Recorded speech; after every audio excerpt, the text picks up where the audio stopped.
네, 우리 책으로는 96쪽입니다. 네, 맞으시죠? 네, 기도하고 시작하도록 하겠습니다. 사랑의 하나님, 참으로 감사를 드립니다. 주님의 이름으로 또다시 저희들이 함께 모였습니다. 저희들에게 주님의 사랑으로 함께 해주시고 주님의 풍성한 생명으로 주님의 기쁘신 뜻을 저희들에게 공급하여 주시고 인도하여 주시옵소서. 저희들에게 무더위 가운데 영육간에 잘 감당할 수 있도록 도와주시고 이러한 여정 가운데서도 저희들에게 진보를 향하여 더 분발할 수 있도록 저희들의 생각과 마음을 붙들어 주시고 하나님의 은총을 날마다 더하여 주시옵소서. 예수님의 이름으로 감사하며 기도드립니다. 아멘. 네, 96쪽을 보면서 천천히 읽어가면서 좀 설명하도록 하겠습니다. 내면에서 시작되는 지속적인 기도인데요. 한번 읽어보도록 하겠습니다. 그러니까 우리 마음 깊은 곳에서 마음의 기도, 내면에서 기도가 시작되는데 이 기도가 끊기지 않냐고 어떻게 하면 지속적으로 기도할 수 있을 것인가, 그런 부분입니다. 읽어가면 설명하겠습니다. 지금까지 말한 것을 충실하게 따라왔다면 당신은 주님께서 점차 당신의 전 존재를 소유해 나가고 계신다는 사실을 깨닫고 놀라게 될 것입니다. 이 책을 단지 즐거움을 위해서 쓴 것은 아니라는 사실을 상기시켜 주고 싶습니다. 또한 이 책은 단지 기도의 방법만을 제시해 주는 책도 아닙니다. 이 책의 목적은 주 예수님께서 당신을 완전히 소유할 수 있는 방법을 제시하는 것입니다. 이게 중요합니다. 다시 한번 단순히 우리 기도만을 들려주는 책이 아니라 어떻게 하면 주님께서 우리를 완전히 소유할 수 있는가, 그래서 이 부분을 좀 우리가 아는 말로 바꿔서 좀 이해하고 다시 구체적으로 설명하도록 하겠습니다. 그러니까 제가 이 생명이라는 단어를 쓸 때, 교회에서 생명이라는 단어를 쓸 때 크게 두 가지 의미로 이렇게 말씀을 드리잖아요. 첫 번째는 살리는 거, 그렇죠? 살리는 거. 두 번째는 다스리는 거.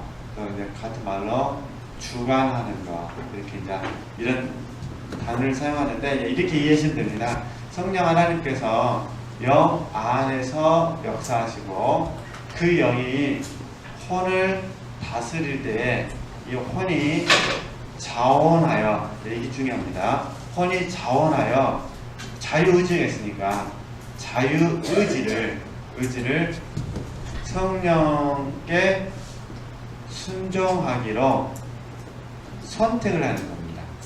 물론 이제 분별이 먼저 있어야겠죠. 분별.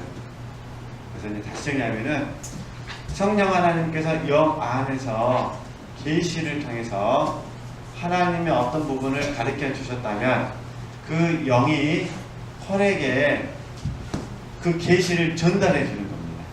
그러면 혼의 입장에서는 그걸 전달받았으니까 그 전달받은 부분을 이해한다라고 부릅니다. 이해한다.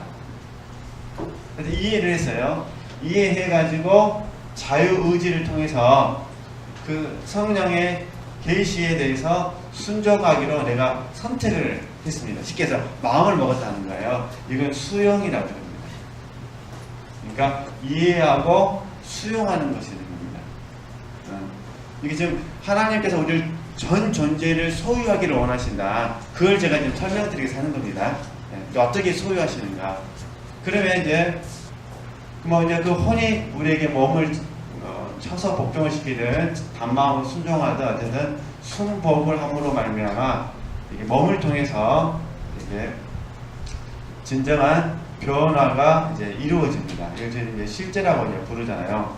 근데 그럼 이제 살리는 건 잘하시는 것 같고 다스리는 건 어떤 의미냐면 같은 의미인데, 성령은 생명이시잖아요. 생명이신 성령께서 영 안에 역사하셔가지고 우리를 살리고 주관하시고 그 생명이 혼의 자리에 그대로 내려와서, 그죠? 그대로 나서 이 혼의 자리에서도 하나님의 생명이 주인 되고 싶으신 거예요.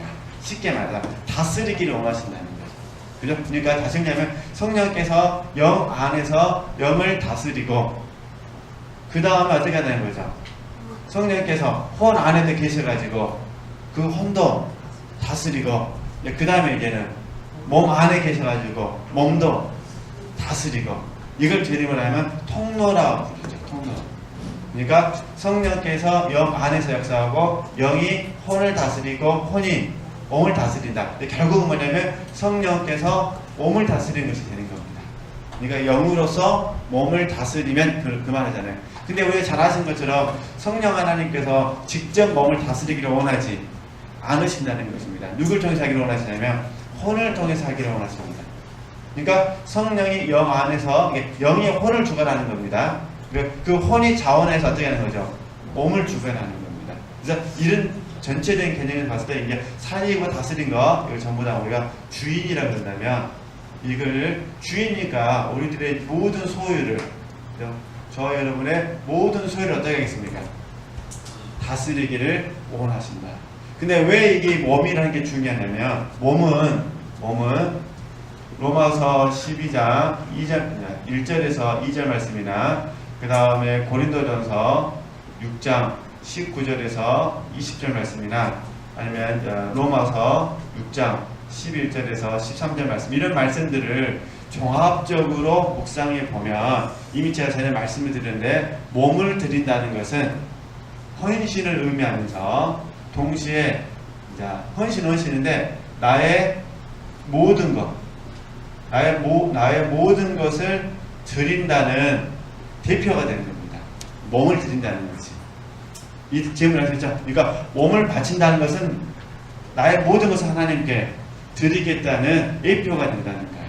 예를 들어 우리가 하나님께 11조를 드리는 것은 하나님이 나의 전부이신다를 예표하듯이 질문을 하셨죠? 그러니까 결국 하나님께서 저 여러분의 모든 것을 소유하기를 원하시는 것은 영, 혼, 몸이 하나님의 다스림을 받기를 원하신다라고 이해하셨으면 좋겠다 그런 부분입니다. 그런데 어찌됐든 우리 편에서 중요한 부분은 지금 혼의 자리가 중요하다. 그 얘기를 하는 겁니다. 읽어가면서 이제 보도록 하겠습니다. 네. 주님께서 이렇게 하심에 따라 즉 당신을 완전하게 소유해 나가심에 따라 주님의 임재를 경험하게 되는 기쁨을 누리기만 하면 시작할 것입니다. 그죠? 그러니까 어찌됐든 여기서 이제 기쁨인데 이 기쁨도 꼭 잘 이해해 주셔야 될 부분이냐면 이 기쁨은 성령으로 기뻐하는 겁니다. 성령으로 기뻐. 그러니까 육체로 느끼는 육체의 느낌에서 나오는 기쁨이 아니라 육체의 느낌에서 나오는 기쁨이 아니라 성령으로 기뻐한다는 것. 이렇게 그러니까 성령이 영 안에서 영이 혼이 몸을 다스릴 때 통로된다라고 이렇게 말씀드렸잖아요. 흐름 안에 있다고 말씀드리는데 그 흐름 안에 있게 되면 성령께서 영 안에서 역사하실 때 영이 기쁨을 주고 그 기쁨이 혼에게 전달되고 특별히 마음에 전달되고 그 마음이 몸에 전달됩니다. 그래서 우리의 마음은 이제 어느 정도까지 성장해야 되냐면은 우리의 마음이 기쁘잖아요. 이 기쁨이 성령께서 주시는 기쁨인지 아니면 혼 자체에서 갖고 있는 기쁨인지를 알아야 됩니다. 솔직히 우리의 혼은 몸이 기쁘면 혼도 기쁩니다. 영이 기쁘면 또 혼도 기쁩니다. 오늘 저녁에 집에 가서 한번 경험될 수 있었으면 좋겠습니다. 그러니까 어쨌든 몸이 기쁘면 그래서 이 몸의 기쁨을 즐거움이라고 부르죠. 좀 나쁘게 말할 때는 쾌락이라고 부르잖아요. 아시잖아요. 몸이 기쁘면 마음이 기쁘시잖아요. 그죠? 좋은 것을 보시면 어떠세요? 기쁘시잖아요. 그죠? 맛있는 걸 이렇게 드실 수 있는 특권이 주어진다면 기쁘시죠. 이래서 강주에 유명한 한식 전문점이 있어가지고 해서 한 상에 한 30만 원짜리가 있다. 내 돈 주고 먹으려고 하면 기쁠까요? 안 기쁠까요? 이게 똑같은 음식인데 내 돈 주고 먹으려고 하면 안 기뻐요. 몸이 안 기뻐. 근데 영은 기쁠 수 있어요. 근데 뭐는 안 기쁘다고요? 몸은. 근데 쿠폰을 얻어버렸어. 30만 원짜리 한 식당 쿠폰을. 그럼 어떨까요? 몸도 기쁘고 마음도 기쁘고 영은 모르죠. 왜냐면 하나님께서 이놈아 공짜 두어하지 말아라. 그래도 원래 신경 안 쓰죠. 공짜가 중요한 것이 아니라 공짜를 받았으니까. 그러니까 다시 정리하면은 몸이 즐거워서 혼이 즐거운 거는 혼적인 기쁨. 성령이 기뻐하셔갖고 영이 기뻐해서 혼이 기뻐하면 이건 좋은 거고. 네, 이거 공부하는 겁니다. 네, 이렇게 이해하시면 되실 것 같습니다. 네. 어쨌든 우리가 여기까지 분별되면 지금 여기서 말하는 거예요. 주님의 임재를 경험하게 되는 기쁨을 뭐 나오죠? 누리기 시작합니다. 그러니까 환경을 초월해 버리는 겁니다. 그러니까 이 몸이 어떠냐가 중요하지 않는 거예요. 그죠? 그러니까 몸에서 혼에게 주는 거니까 이게 중요한 것이 아니라 성령께서 내게 어떤 환경이더라도 성령께서 주시는 감동만 있으면 그게 내게 뭐가 되는 거죠? 기쁨이 된다는 거예요. 그래서 우리가 이전에 지금 잘 안 부르지만 이전에 즐겨 부르던 그 복음성가 중에 주와 함께라면 있었잖아요. 그죠? 주님과 함께라면 가난해도 좋습니다. 내가 부유해도 좋습니다. 건강해도 좋습니다. 건강하지 않아도 좋습니다. 이건 이제 영과 관련된 거예요. 그죠? 몸하고 관련된 건 아니니까 우리가 이렇게 구분을 좀 하시면 도움이 되실 것 같습니다. 그럼 계속 읽으면 설명하겠습니다. 당신은 이 같은 주님의 임재가 아주 자연스럽게 다가온다는 사실을 발견하게 될 것입니다. 그래서 약속하는 게 뭐냐면 주님의 임재를 약속을 해야 될 것 같아요. 지금 저희들이 말하는 게 잔느 기용이 말하는 주님의 임재는 은사적 체험을 말하지 않습니다. 그러니까 느낌에 의한 게 아니라는 거예요. 은사적 체험에 의한 게 아니라 이 주님의 임재는 뭐냐면 하나님과 교제하는 겁니다. 그러니까 하나님과 교제함으로 우리에게 찾아오는 임재.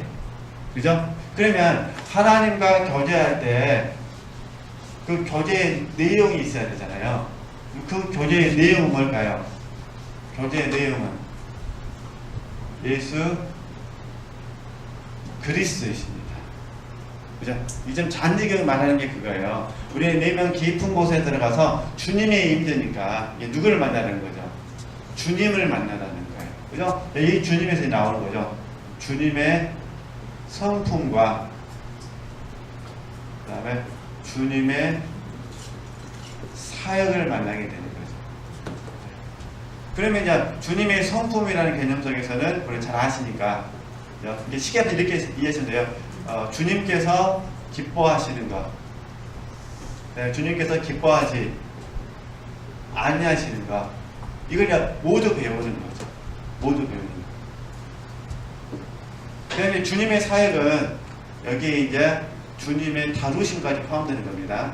주님께서 영혼을 어떻게 다루시는지, 주님께서 질병에 대해서 어떻게 말씀하시는지, 주님께서 죄에 대해서 어떻게 말씀하시는지 이걸 통틀어서 그러니까 우리는 주님의 성품과 주님의 사역을 통해서 우리가 주님과 교제할 때 그걸 뭐라 부른다고? 주님의 임재라고 부르는데, 잔의경은 이 임재를 통해서 우리에게 들려주고 싶은 뭐냐면 기도다 그 말입니다. 기도. 그러니까 임재 속에서 어떻게 하는 거죠? 주님 앞에 기도하는 법을 배워야 된다. 이 얘기하는 겁니다. 이렇게 은사적 체험으로 접근하시면 안 됩니다. 은사적 체험이 아니라 주님과 교제하는 가운데, 그래서 이 교제하는 과정 가운데서는 때로는 주님께서 말씀을 많이 하실 때가 있을 것이고, 때로는 주님께서 아무 말씀 하지 않으시고 나 혼자 말할 때도 있을 것이고, 때로는 어떤 깨달음이 와가지고 그 깨달음 가운데 잠잠히 입을 다물고 있을 수도 있을 것이고, 다양한 형태가 있겠죠. 영적인 경험이니까, 의사적 체험이 아니라 영적인 경험이니까 그런 과정 속에서 이 주님의 임재를 계속해서 경험했으면 좋겠다. 그 이야기를 하는 겁니다. 그 다음에요. 그래서 어쨌든 주님의 임재가 아주 자연스럽게 다가온다는 사실을 발견하게 될 것입니다. 그래서 이 사귐에 대해서 정말 진짜 이렇게 조심하셔야 될 게 뭐냐면, 주님이 한마디 하고 내가 한마디 하고 주님이 한마디 하고 내가 한마디 하고 이거 아닙니다. 이렇게 적용하시면 안 됩니다. 그럴 건 아니고요. 우리가 이제 영으로 하는 거라 했잖아요. 영으로. 그죠? 그러니까 영교, 양심, 직관을 통해서 하는 거기 때문에 하나님께서 직관을 주셔가지고 뭔가 하나님 뜻을 가르쳐 주시거나 아니 양심 속에서 하나님의 성품에 대해서 영교 속에서 하나님의 뜻을 우리에게 들려주신다면 그것을 가지고 계속해서 묵상하는 것, 이게 교제입니다. 교제. 그죠? 그러니까 내가 한마디 하고 주님이 한마디 하고 내가 한마디 하고 이렇게 절대 생각하시면 안 되신다는 거예요. 물론 그런 경우도 있을 수도 있습니다. 내가 너무 힘들어해가지고 하나님 너무 힘들어할 때 하나님께서 말씀을 하실 수 있어요. 나도 힘들다, 염려하지 마라, 뭐 이렇게 하신다든가, 걱정하지 마라, 이런 경우도 있습니다. 그러나 지금 잔느경은 지속적으로잖아요. 그러니까 날마다 마음만 먹으면 된다는 게 이야기하시거든요. 그러니까 내가 주님의 임재 안에 들어가려고 마음 먹으면 바로 들어갈 수 있어야 된다, 이렇게 말하세요. 근데 그 임재가 말하면 바로 하나님에게 말씀해 주신다, 그런 개념이 아니라 주님의 성품과 주님의 사역을 붙잡고 묵상하면 금방 영교, 양심, 직관 속에서 하나님을 알아가게 된다는 것. 그거를 주님의 임재라 불렀다. 그런 부분입니다. 이렇게 이해를 하셨으면 좋겠습니다. 네, 그렇게 해서 보겠습니다. 결국은 당신이 처음에 시작했던 기도와, 우리 이제 처음에 배우셨잖아요. 말씀으로 하는 기도, 말씀을 하고 나서 더 성령 안에서 하는 기도 배우셨잖아요. 이렇게 렉치오 디비나 이렇게 말씀드렸으니까. 결국은 당신이 처음에 시작했던 기도와 또한 그 기도와 함께 찾아오는 주님의 임재가 모두 일상생활에 뭐란 거죠? 한 부분이 될 것입니다. 그러니까 쉽게 말해서, 그죠? 그러니까 아주 쉽게 말하면 이런 부분이에요. 기도하고 생각하고 기도하고, 그죠? 그리고 실천하고 또 실천하면서 다시 기도하고, 이렇게 되는 거죠. 이게 먼저 생각하시면 안 되시고요. 기도합니다. 그러면 하나님께서 육신의 생각이 아니라 영의 생각을 넣어주십니다. 그러니까 영의 생각이 들어왔어요. 그럼 그 영의 생각을 붙잡고 다시 뭐 한다는 거죠? 다시 하나님께 기도합니다. 기도하면 하나님께서 어떻게 실천하라고, 오늘 어떻게 실천하라고 영감을 주십니다. 실천했습니다. 그럼 어떻게 될까요? 다시 실천했으니까 다시 하나님께 점검하는 의미에서 또 기도를 합니다. 이렇게 얘기하는 거죠. 근데 결국 뭐냐면 묵상 자체가 기도가 되고 기도 자체가 묵상이 되고 그다음 기도 자체가 일이 되어버립니다. 그래서 나중에는 기도하고 기도가 결국 주님의 사역이 된다, 이렇게 되는 겁니다. 기도 자체가. 그러니까 최고의 봉사는 뭐냐면은 기도가 되는 겁니다. 기도만 해서는 안 됩니다. 기도만 하게 되면은 마르다와 같은 사람들은 힘들어합니다. 그죠? 그러니까 우리는 기도하고 또 뭐도 해야 돼요? 할 수 있는 범위 내에서 마르다의 일에 참여를 해야 됩니다. 그죠? 이렇게 기도와 일을 같다는 거죠. 이 말을 하고 싶은 거예요. 그러니까 지금 우리도 이 훈련을 하기 위해서 계속 훈련하시는 거예요. 그죠? 어느 자리에더라도. 그래서 좀 이전에도 말씀드렸듯이 좀 다양한 방법 속에서 우리가 특별히 영교는 환경 속에서 하나님과 교통하거든요. 또 하나님의 말씀, 성경 말씀, 성경 66권을 통해서 우리가 하나님과 교통이 됩니다. 그렇기 때문에 우리 지체들께서 하나님과 교통하기를 소원하시면은 환경 속에서 하나님 뭐라 말씀하시는지 귀를 기울이시면 되시고, 그 다음에 주의 말씀을 가까이 하시면 되는 겁니다. 그렇죠? 그러니까 말씀 주실 때만 주의 말씀을 가까이 하는 것이 아니라 내 스스로가 자발적으로 주의 말씀을 가까이 하면 거기에 이제 하나님의 임재가 있게 된다. 이렇게 이해하시면 도움이 되실 것 같습니다. 네. 잔느경이 말하는 게 그거예요. 말씀을 붙잡고 하는 기도니까요. 네. 그래서 어쨌든 우리가 모두 일상생활의 한 부분이 될 것이다. 네. 전과 같지 않은 특별한 안정감과 평온함이 점차 당신의 영혼을 덮게 될 것입니다. 왜 이렇게 가능하냐면요. 전과 같지 않은 특별한 안정감과 평온함이 뭐냐면, 우리가 전에 공부했을 때 쉽고 가벼움에 대해서 배우셨잖아요. 그죠? 지금 오늘 본문의 텍스트는 이전에 공부했던 것처럼 하나님께 포기한 사람입니다. 그죠? 그러니까 하나님께 포기했고 그 결과 쉽고 가벼움을 느꼈잖아요. 그러니까 생각을 보세요. 무겁고 어려운 가운데 기도하는 것과 이미 내 자신이 쉽고 가벼워진 상태에서 기도하는 것과 같겠습니까? 다르겠습니까? 다르죠. 그렇잖아요. 그 말이에요. 그것만 다 이해하시면 됩니다. 네. 전과 같지 않은 특별한 안정감과 평온함이 점차 당신의 영혼을 덮게 될 것입니다. 당신의 모든 기도와 모든 생활이 새로운 수준에 뭐라고 하죠? 들어가기 시작할 것입니다. 이 새로운 수준을 관문이라고 부릅니다. 그래서 또는 방면이라고 부르기도 하고, 그러니까 우리 지체들께서 이 공과를 경험하시면은 하나의 관문이 통과가 된 겁니다.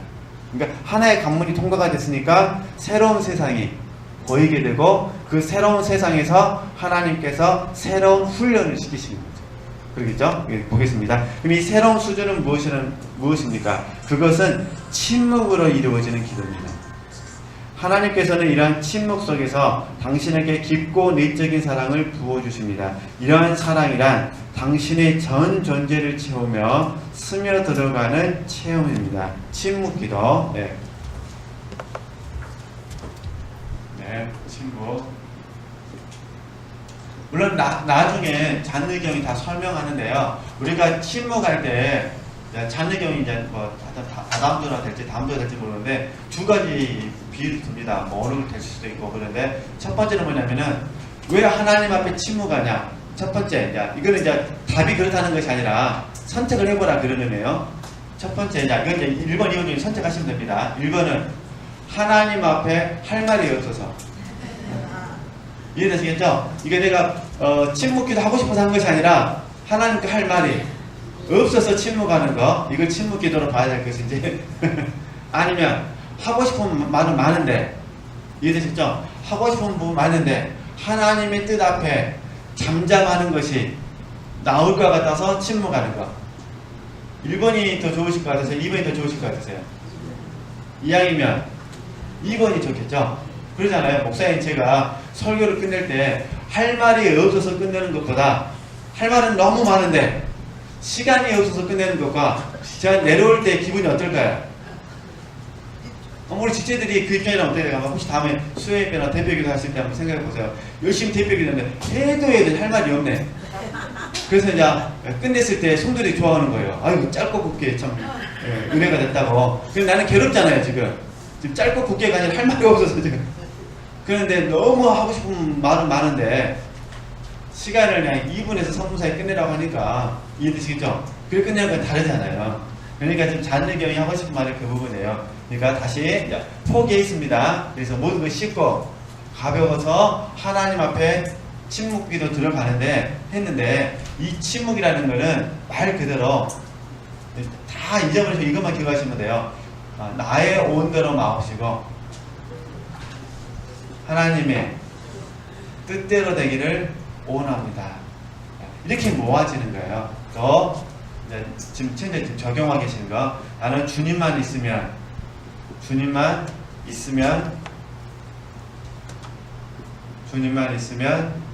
충분합니다. 또 좀 더 강하신 분들은 나는 주님 없이는 살 수 없습니다. 뭐 이렇게 이제 적용해도 되겠죠? 이렇게 결국은 크게 이 세 범주 내에서 그냥 기도가 멈춰버리는 거예요. 더 이상 내가 장황하게 말할 필요가 없어요. 왜냐면 내 마음의 중심이 핵심으로 딱 모아지는 거니까. 그러니까 어떤 경우에는 나의 온전한 마음씨고 하나님의 뜻대로 하옵소서. 또 어떤 경우에는요, 주님만 있으면 주님만 있으면 충분한데 뭘 구하겠어요? 지금 아시겠죠? 더 이상 구할 수가 없는 거예요. 왜냐면 난 주님만 있으면 충분하고 행복하니까. 또 어떤 경우는요, 난 주님 없이는 살 수 없으니 내가 하나님 은혜를, 내게 자비를 더하여 주옵소서. 은혜와 자비를 구하는 과정 가운데 무슨 은혜 구할 수가 없다는 거예요. 근데 만약에 예를 들어서 우리가 포기가 되지 않았다면 어떻게 될까요? 포기가 되지 않았다면, 이해되시죠? 포기가 되지 않았다면 그러면 기도에 말이 많아지겠죠. 그러잖아요. 왜냐면 포기가 안 됐으니까. 이건 결국 뭐냐면요, 자기 소욕과의 싸움이거든요. 내 마음속에서 어떤 사람하고 인간관계에 갈등이 생겼을 때 그 부분에 대해서 이제 포기가 하나님께 내려놔졌다면, 그러면 그 사람을 일단 씹고 가벼우니까 그 사람을 만날 때마다 어떻게 하시면 돼요? 나의 온대로 마옵시고 하나님의 뜻대로 하옵소서. 이제 이렇게 적용하면 되는 거죠. 그러니까 짧고 굵게. 그래서 저 여러분은 할 말이 없어서 침묵하시는 것이 아니라 하나님께 드리고 싶은 말은 너무 많은데 그냥 하나님을 사랑하기 때문에 하나님을 신뢰하기 때문에 그 신뢰함 속에서 우리가 하나님께 이렇게 침묵으로 이렇게 마음으로 기도하셨으면 좋겠다. 쉽게 말해서 하나님을 잠잠히 바라자 이제 그런 부분이에요. 그죠? 네, 이제 계속 보겠습니다. 네. 네. 어쨌든 다시 하나님께서는 이러한 침묵 속에서 당신에게 깊고 내적인 사랑을 뭐하는 거죠? 부어주신다는 거예요. 깊고 내적인 사랑. 이걸 사랑의 강권당함이라고 표현할 수도 있을 것 같습니다. 이러한 사랑이란 당신의 전 존재를 뭐예요? 채우며 스며들어가는 체험입니다. 그래서 사랑의 강권당함이라는 거거든요. 이 사랑의 강권당함이 있으면 내 안에서 원망과 시비가 전부 사라지게 됩니다. 그러잖아요. 주님이 우리를 다 사랑으로 붙잡아 주셨는데 그 사랑 앞에 우리가 할 말이 없어요. 그냥 그 사랑이 완전히 딱 사로잡히게 되면은 하나님이 저와 여러분의 마음속에 있는 옳고 그름이라든가 원망과 시비라는 부분을 한순간에 싹 녹여버리죠. 그죠? 녹이고 나면 이제 그 다음에 어떤 말 고백이 나올까요? 이제 그러면 이제 사랑하겠습니다가 되는 거죠. 그러니까 내가 육으로 알지 않냐고 그를 영으로 알겠습니다. 이게 고린도전서 고린도후서 5장 14절에서 17절 말씀이에요. 그래서 바울 사도가 내가 너희를 육신으로 알지 않냐겠다. 그런즉 예수 그리스도 안에 있으면 모든 것이 새로운 피조물이다. 이렇게 얘기하는 겁니다. 그 고백의 근거가 뭐냐면 사랑의 강권당함. 어쨌든 이렇게 하시고요. 침묵의 기도는 다른 게 아니라 사랑에 붙잡히는 거다. 이렇게 이해하시면 되겠습니다. 네. 이 같은 경험, 즉 이러한 만남은 묘사할 방법이 없습니다. 그렇죠? 단지 저는 주님께서 당신의 가장 깊은 곳으로 부어주시는 이러한 사랑이 말로 표현할 수 없는 축복이 말하는 거죠. 시작이라고만 말하고 싶을 뿐입니다. 이 사랑에 많이 설득당하셨으면 좋겠습니다. 이 작은 책에서 주님과의 관계에 있어서 당신이 경험할 수 있는 무한한 수준의 체험, 즉 하나님과의 이 같은 만남으로 인하여 맛보게 되는 무한히 계속되는 체험의 단계들에 대하여 일부라도 이야기할 수 있게 되기를 바랍니다. 그러나 저는 제가 이 소책자를 신앙의 초보들을 위하여 저수술하고 있다는 사실도 기억하고 있어야만 합니다. 그러므로 저는 이러한 더 깊은 체험들에 대해서는 앞으로 당신에게 이야기해 줄 수 있는 날이 있을 것이라고 기대합니다. 현재 우리가 좀 이 어려운 책을 공부하고 있는데 사람들이 기억하면 신앙의 초보라고 지금 말하고 있죠.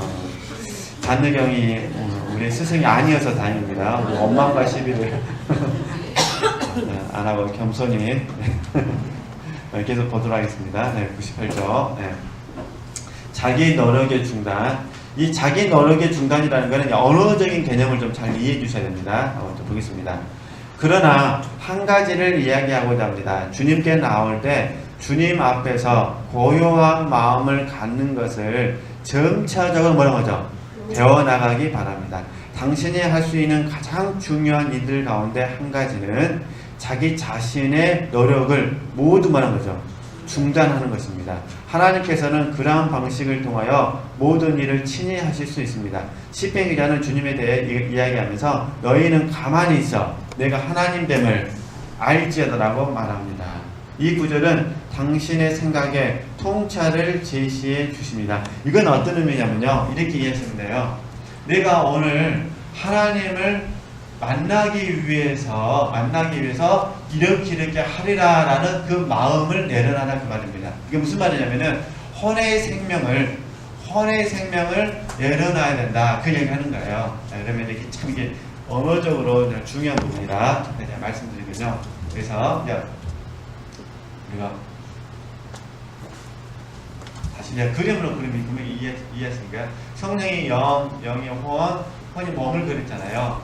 그러면 예를 들어서 성령 하나님께서 영 안에 역사하심을 통해서 이게 부담이든 아니면 감동이든 부담은 눌림이고 감동은 소원인데 또는 이제 하여튼 부담과 감동으로 성령께서 이끄시니까 이끄시는 과정이 있습니다. 그래서 이걸 저희들이 때로는 이끄심은 성령의 인도라 부르고 또 성령께서 가르치시는 부분이 있습니다. 이걸 저희들이 성령의 지도라 부르기로 했잖아요. 그러니까 성령 하나님께서 우리 영 안에서 부담과 감동을 주셔가지고 만약에 기도하게 하셨다면, 그죠? 그런 부분은 자기 노력이 아닙니다. 왜냐면 주체가 성령이시니까 이 성령께서 영 안에서 우리에게 기도하게 하셨다면, 지금 하셨죠? 그럼 우리는 뭐 하냐면 성령께서 지도와 인도를 통해서 우리에게 기도를 가르치시고 지금 기도를 이끌어 가시는 거잖아요. 그래서 이걸 저희들이 협조한다라고 단어를 썼잖아요. 그죠? 그러니까 협조하는 것은 좋은 겁니다. 협조하는 것은. 근데 지금 이 테마에서 말하고 싶은 건 뭐냐면은 성령께서 말씀하지 않으셨는데, 지금 아시겠죠? 그런데 이 혼이 내가 어제 배운 말씀을 가지고, 이해되시겠죠? 이전에 배운 말씀을 가지고 내가 이런 말씀들을 가지고 하나님을 기쁘게 할 것이다 라고 한다면, 이때 이 혼은 영과 관계가 없는 거잖아요.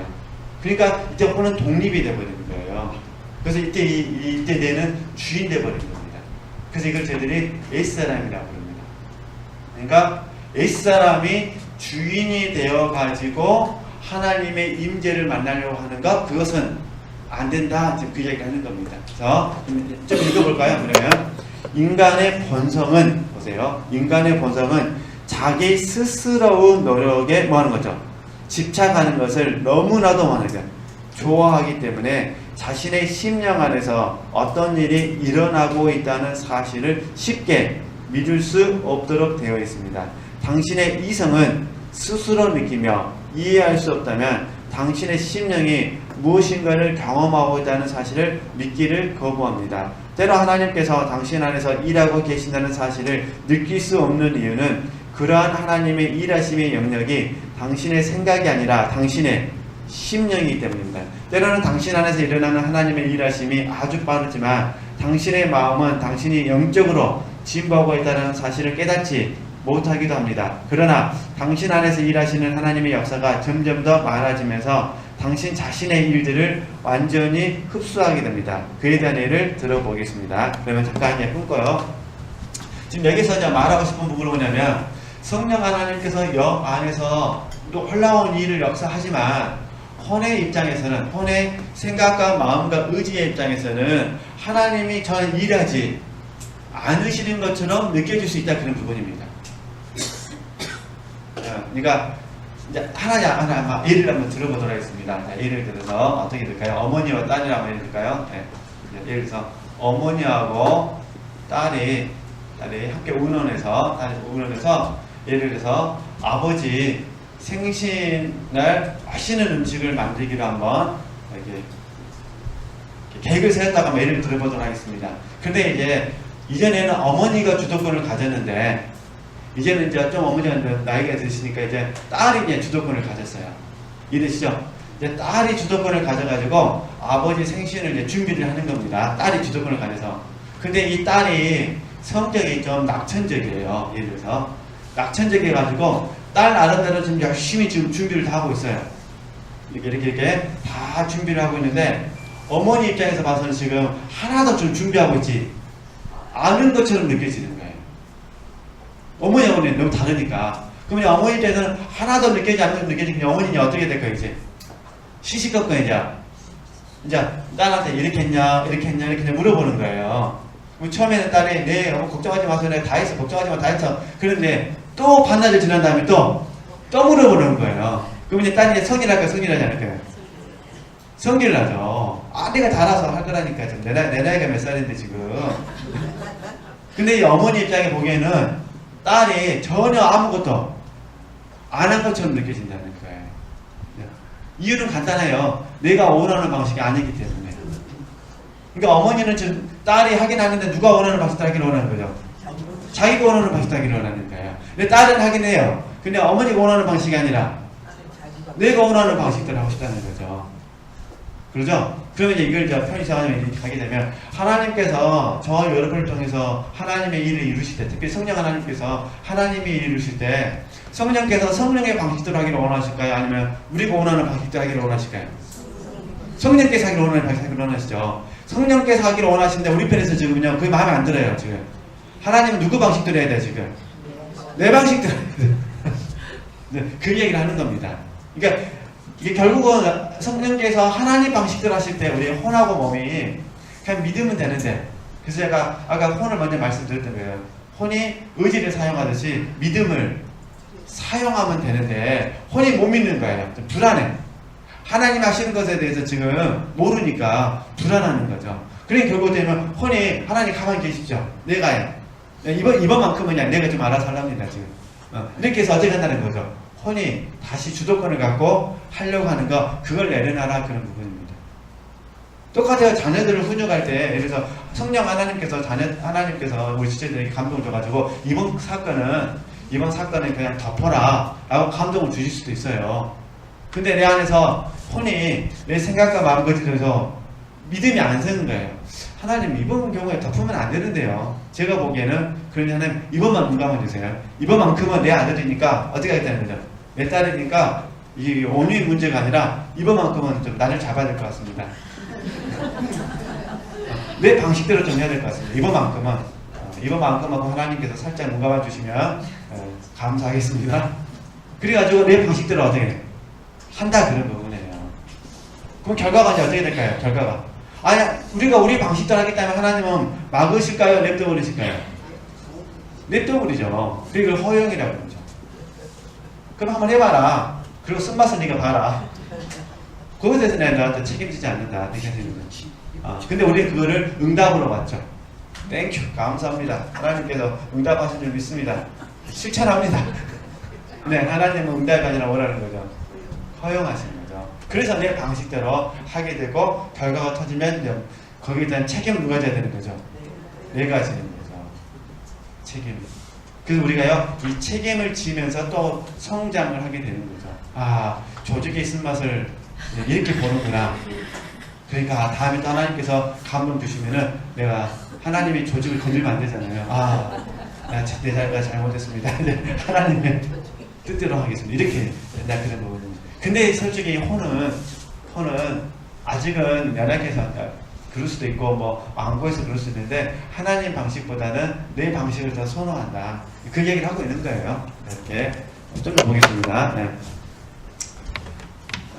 밤에는 별들이 아주 밝게 빛납니다. 그러나 해가 떠오르면 별들은 점점 사라지게 됩니다. 그러나 사실 그 별들은 여전히 그 자리에 있으며 그 별들이 빛을 발하기를 중단한 것도 아닙니다. 그러나 태양은 그보다 훨씬 더 밝기 때문에 당신이 그 별들을 볼 수 없는 것입니다. 영적인 문제에 있어서도 마찬가지입니다. 당신의 영혼의 더 작은 모든 빛을 다 흡수해버리는 강하고 전 우주적인 빛이 있는 것입니다. 그 빛보다 작은 당신의 빛들은 점점 희미해져 가다가 결국에는 당신의 성령님의 강력한 빛 안에서 완전히 사라지게 되는 것입니다. 이제 더 이상 당신 자신의 활동이 두드러지게 나타나거나 눈에 띄지도 않게 됩니다. 근데 이 부분에 있을 때 아멘 하는 사람은 도움이 되는데 내 자신 활동이 막 약화되는데 이제 이렇게 내 방식대로 해야 되는데 내 방식대로 못할 때 스트레스를 받아요. 또 사람마다 좀 다른 부분이 있어요. 어쨌든 그 얘기를 하는 겁니다. 이게 혹시 막 스트레스를 받으려고 할 때 어떻게 되는 거죠? 그러지 말고 자신의 노력은 하나님의 역사하심 속에 완전히 뭐는 거죠? 파묻혀 사라지게 되는 이 부분에 대해서 우리가 아멘으로 받을 수 있었으면 좋겠다. 근데 이게 잘 안 되죠. 그래서 저희들이 이제 오랫동안 훈련 받으신 분들이 자주 실수하는 게 뭐냐면요. 과거에 다 버렸다가 이게 쉽게 말해서 하나님께 다 맡겼어요. 내 자녀가 아닙니다. 하나님의 자녀가 아닌데 다 맡겼다는 거예요. 그러다가 그래서 시집 간다는 할까요? 결혼을 하기 전 다시 그때가 되면은 이제 맡긴 것을 다시 뭐는 거예요? 다 가지고 와서 결혼은 이래야 돼. 이렇게 이제 바뀌어버리는 거예요. 그러니까 그 전까지는 문제가 없었어요. 왜냐면 다 하나님께 맡겼는데 이제 결혼 문제만큼은 이제 뭐가 되는지 못 맡기게 되는 거죠. 쉽게 예를 들면, 그죠? 이렇게 된다는 거예요. 그러니까 어떤 영혼을 맡았을 때 내가 100가지를 다 맡겼는데 오늘 101가지는 안 될 것 같아요. 뻔때를 좀 보여야 될 것 같아요. 이게 이제 모세가 실패하는 경우거든요. 다 잘하다가 이 반석에서 물치는 그 가데스의 사건 아시잖아요. 그곳에 있어서만큼은 이제 모세가 폭발해버립니다. 그래가지고 반석 치면 안 되는데 두 번 쳐가지고 결국 가난에 못 들어가야 되잖아요. 이렇게 돼버린다 그런 부분입니다. 그러니까 그래서 이제 이럴 때 어떻게 되냐, 항상 우리가 힘들고 어렵지만요, 믿음을 사용하셔야 됩니다. 그래서 이제 언어적으로 제가 다시 정리해드리면은, 자, 그러니까 성령께서 먼저 내 안에 영하여서 말씀하실 때, 성령의 지도와 인도하심 가운데 먼저 말씀하실 때 우리 혼은 협조하는 겁니다. 이때는 문제가 안 되는 거예요. 왜냐면 내가 아니까.